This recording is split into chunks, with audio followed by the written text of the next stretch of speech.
Jared Johnson was born with multiple birth defects in a small town in Minnesota. His hometown was not wheelchair accessible at that time. After attending college and playing wheelchair basketball, he was recruited by the Arkansas Rolling Razorbacks, which he now coaches. Jared also works at the Social Security Administration and knows firsthand how a person with disabilities can be employed and not lose his or her benefits. I think disability is only a barrier when you as an individual that's disabled let it be a barrier. If you pursue a career or something that physically you're not going to be able to do, then obviously your chair is going to be a barrier. But if you pursue careers that a person that's physically disabled can do, then you just have to be able to prove to yourself and to the people that are trying to hire you that you are the best candidate for that position. And then when you get that position, do the best you can to pursue your career. When I look at Jared, he is an employee here first. He's a member of this team, and he makes our office better. It is not to look at Jared as an individual with a disability. Just don't do it that way. When I see him, I see a perfectly capable individual who may have some shortcomings. That is, can't reach as far as I can, but he certainly can grasp virtually everything we have thrown out to him throughout his career. In my life, I'm really in a lucky situation because I'm able and I have the ability to work. Some people just can't work. I mean, they don't have the ability. They can't either be on their feet or they can't sit for long periods of time. Just some people just don't have the ability to work. I really believe that if you have the ability to work and you push yourself in that direction, that you want a better life, you want to be socially active, you want to have a career and have the opportunities to increase your financial success, that Social Security and Department of Human Services has programs to help you.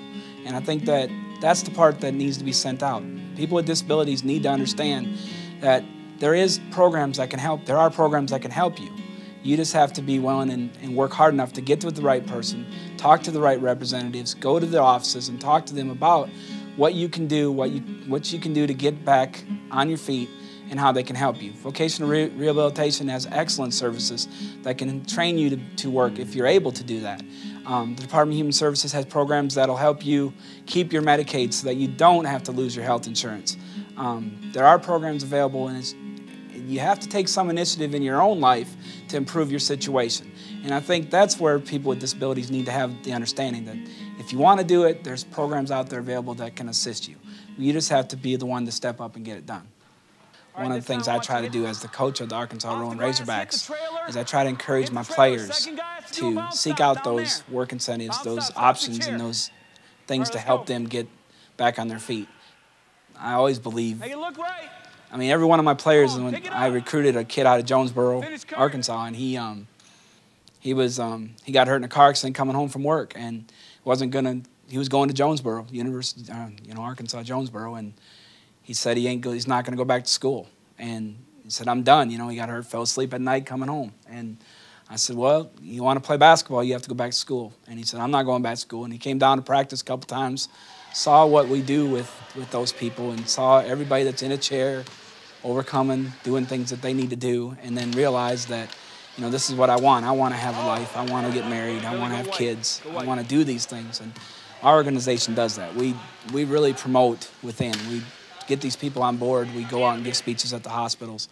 But this kid graduated. He graduated from college, and his mom called me in December and said, you're not going to believe it, my boy's graduating today, and we owe it to you. And I said, well, you don't owe it to me. He did it. He did the coursework and all that, but we pushed him in the right direction. And that's what we try to do. We try to show people that just because you've had an accident or you're in a chair doesn't mean your life's over, that you can do things. You can have a life, you can have a family, you can have friends, social life, things like that. And I think it means a lot for people to be part of the Rolling Razorbacks because it's people that are already in a chair. They know what it's like to have to go on a bathroom rotation.